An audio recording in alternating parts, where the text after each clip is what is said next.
एक बादशाह था जिसकी 4 बेटियां थीं, रोज, मारिया, अलवीना और साहिरा। बादशाह अपनी 4 बेटियों से बेहद मोहब्बत करता था क्योंकि उनकी माँ बहुत साल पहले वफात पा चुकी थी। बेटियां ही उसकी जिंदगी का सहारा और खुशी थीं। मगर बादशाह के दिल में हर वक्त एक अनजाना खौफ रहता था कि कहीं कोई उसकी बेटियों या खुद उसे जहर न दे दे। इसी खौफ की वजह से उसने हुक्म दिया कि 4 शहजादियों का खाना और बादशाह का खाना 4 शहजादियां अपने हाथों से तैयार करें। 4 शहजादियां न सिर्फ नेक और समझदार थीं, बल्कि बेमिसाल खूबसूरत भी थीं। जब वो खाना बनाती, महल की एक पुरानी मुलाजिमा जो दरअसल एक जादूगरनी थी, रोज आकर उनसे ईंधन मांगती।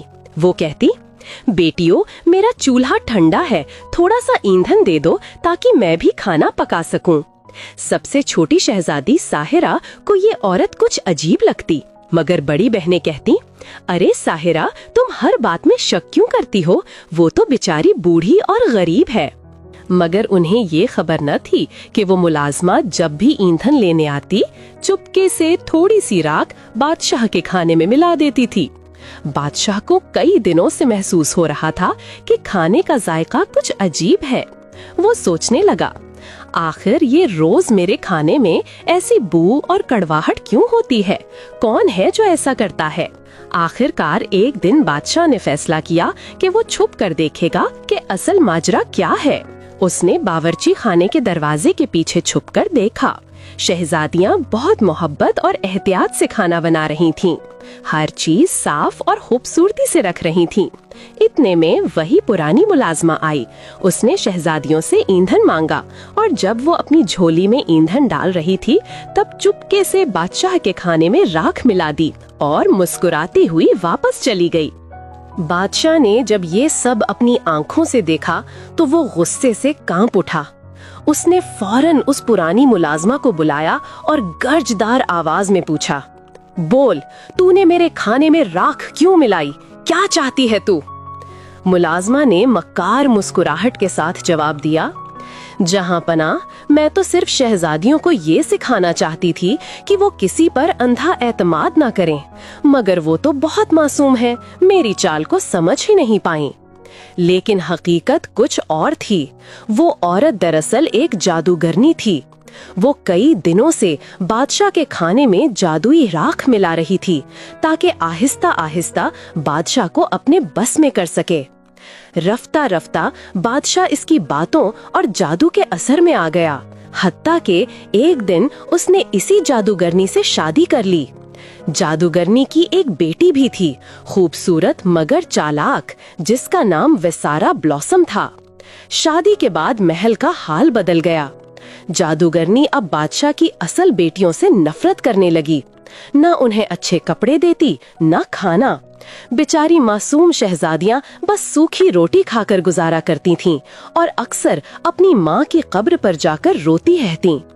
एक दिन उन्होंने देखा कि उनकी माँ की कब्र के पास एक खूबसूरत अनार का दरख्त उगाया है।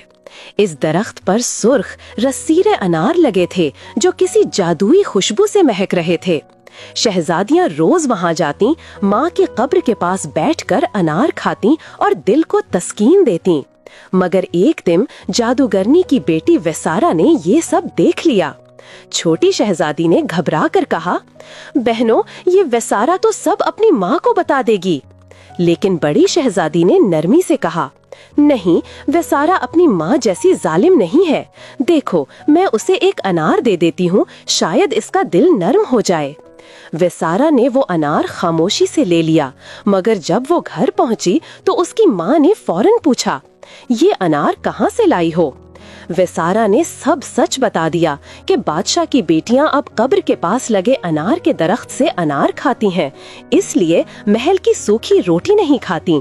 ये सुनते ही जालिम जादूगरनी का चेहरा गुस्से से बिगड़ गया। वो चिल्लाई, बस अब मैं उन्हें ये खुशी भी नहीं रहने दूंगी।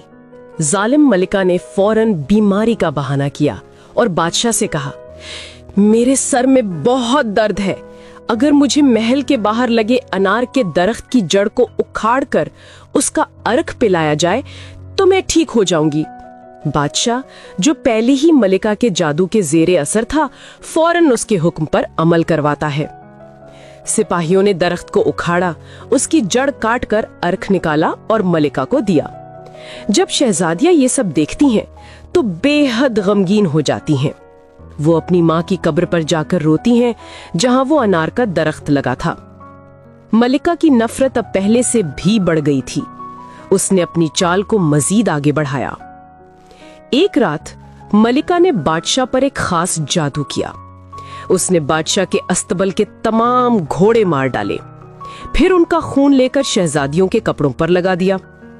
सुबह जब बादशाह ने अस्तबल में मरे हुए घोड़े देखे तो वो गम और गुस्से से भर गया। मलिका ने मौका देखकर कहा, ये सब तुम्हारी बेटियों का काम है, वो चुड़ैले हैं, जादू जानती हैं। बादशाह जादू के असर में था। उसने शहजादियां बुलाईं और जब उनके कपड़ों पर खून देखा तो हुक्म दिया कि कल सुबह इन चारों को कत्ल कर दिया जाए। मगर बादशाह का वजीर एक अक्लमंद और रहमदिल शख्स था। उसने रात ही रात चारों शहजादियों को महल से भगा दिया। रात के साए और खौफनाक अंधेरों में शहजादियां भागती रहीं। उनके आंसू बारिश में गुम थे, दिल में डर और गम का तूफान। भागते भागते वो एक सुनसान और पुरअसरार जगह पहुंची। वहां एक पुरानी झोपड़ी थी, अंधेरी, बोसीदा, मगर उसके अंदर से हल्की सी रोशनी झलक रही थी। चारों शहजादियों ने उसी झोंपड़ी में पनाह ली। वक्त गुजरता गया और वो उसी घने जंगल में रहने लगीं। जंगल के दरख्तों से उन्हें फल मिल जाते और करीब की झील से वो मछलियां पकड़ लिया करती थीं। दूसरी तरफ जालिम मलका अपनी बेटी के साथ शाहाना जिंदगी गुजार रही थी, मगर बादशाह के दिल में बेचैनी बढ़ती जा रही थी। वजीर ने बादशाह से झूठ कहा था कि शहजादियां कत्ल कर दी गई हैं और उनकी झूठी कब्रें भी बना दी थीं, मगर वक्त के साथ साथ बादशाह को अपनी बेटियां याद आने लगीं। उसके दिल में नदामत और उदासी ने जगह बना ली। इधर जंगल में शहजादियां अपनी नई जिंदगी में मुतमईन थीं, तन्हाई में सुकून और कुदरत के साए में आजादी। एक दिन किस्मत ने पलटा खाया। 4 शहजादों का गुजर इस जंगल से हुआ। सबसे बड़े शहजादे की मुलाकात बड़ी शहजादी रोज से हुई। दूसरे शहजादे ने मारिया को देखा और उसकी नरमी दिल में उतर गई। तीसरे शहजादे ने अलवीना को देखा जो फूल चुन रही थी, और सबसे छोटी शहजादी झील के किनारे मछलियां पकड़ रही थी। चारों शहजादों को वो मासूम, तन्हा और नेक दिल शहजादियां बहुत पसंद आईं। जब उन्होंने उनकी दुख भरी कहानी सुनी तो फैसला किया कि वो उनसे शादी करेंगे और उन्हें हमेशा के लिए खुश रखेंगे। जल्द ही चारों शहजादियां शहजादों के साथ महल वापस आ गईं और शाही शादियों की धूम मच गई। 1 साल बाद सबसे छोटी शहजादी ने एक खूबसूरत बेटे को जन्म दिया और पूरे महल में जश्न मनाया गया। दावतनामा बादशाह तक भेजा गया। जब बादशाह को इल्म हुआ कि उसकी बेटियां जिंदा हैं और खुशहाल हैं, तो वो हैरत और खुशी से भर गया। मगर दूसरी तरफ मलका हसद की आग में जल उठी, क्योंकि उसकी बेटी की शादी किसी शहजादे से ना हो सकी थी। रात के अंधेरे में मलका ने एक खतरनाक जादू किया। उसने चारों शहजादियों के शौहरों को गायब कर दिया और एक तिलिस्मी महल में कैद कर दिया। अगली सुबह जब शहजादियां जागीं, उनके शौहर गायब थे। उनके दिल खौफ और गम से भर गए। इसी वक्त मलिका ने एक बूढ़ी मक्कार औरत का भेस बदला और शहजादियों की महल जा पहुंची। नर्म मगर फरीबज़दा आवाज में उसने कहा, अगर तुम चाहती हो कि तुम्हारे शौहर वापस आ जाएं, तो मेरी एक बात माननी होगी। मैं जादू जानती हूँ। मैं अपने जादू से चारों शहजादों को वापस ला सकती हूँ। शहजादियां, जिनके दिल मोहब्बत और उम्मीद से भरे थे, बोली कि वो अपना खजाना, तख्तो ताज सब कुछ कुर्बान कर देंगी, बस उनके शौहर वापस आ जाए। जादूगरनी ने धीरे से मंत्र पढ़ा। अचानक महल के दरवाजे रोशन हो उठे और चारों शहजादे अंदर दाखिल हुए। शहजादियां खुशी से उनकी तरफ दौड़ पड़ी, आंखों से आंसू बहने लगे। जादूगरनी मुस्कुराकर बोली, मुस्कुराहट खामोश मगर जहरीली थी, कि 3 दिन बाद वो अपनी पसंद की चीज लेने आएगी। 3 दिन बाद वो फिर आई। इस बार उसने सीधा छोटी शहजादी की तरफ देखा और कहा कि वो उसका बच्चा मांगती है, यही उसकी पसंद का तोहफा है। छोटी शहजादी का चेहरा जर्द पड़ गया। वो सहम कर बोली, कि वो अपना बच्चा नहीं दे सकती। जादूगरनी की आंखों में लालच चमकने लगी। उसने कहा, एक मौका है तुम्हारे पास। अगर तुमने मुझे मेरी पहचान बता दी तो मैं तुम सबको छोड़ दूंगी, वरना मैं तुम्हारा बच्चा भी ले जाऊंगी और तुम सबके शौहरों को भी हमेशा के लिए गायब कर दूंगी। छोटी शहजादी ने हिम्मत की। उसने चुपके से उस मक्कार औरत का पीछा किया जो महल से निकलकर अंधेरे जंगल की तरफ जा रही थी।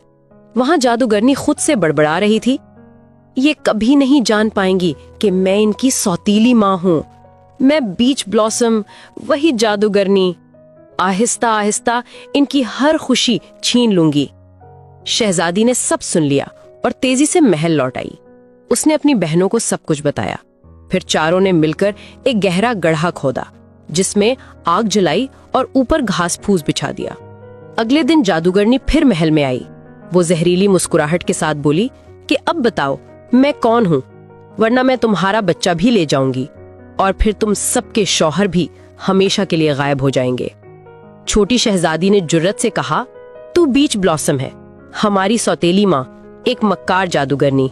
ये सुनते ही तीनों बड़ी शहजादियां सामने आईं और चारों ने मिलकर जादूगरनी को धक्का देकर उस गहरे गड्ढे में फेंक दिया। एक चीख बुलंद हुई, फिर सब खामोश हो गया। जादूगरनी का जादू टूट चुका था। शहजादियों ने फौरन अपने वालिद बादशाह को खत लिखा, सारी हकीकत बताई। जब बादशाह महल पहुंचा तो वो नदामत और गम से भर गया। उसने अपनी बेटियों से माफी मांगी, बीच ब्लॉसम की बेटी विसारा को महल से निकाल दिया और अपनी गोद में शहजादियों को समेट लिया। महल में रोशनी लौट आई। छोटी शहजादी की अक्लमंदी और बहनों की हिम्मत ने न सिर्फ उनकी जिंदगी बल्कि उनके खानदान को भी बचा लिया। उस दिन के बाद सबको यकीन हो गया कि मोहब्बत, सच्चाई और बहादुरी हमेशा जादू पर गालिब रहती है।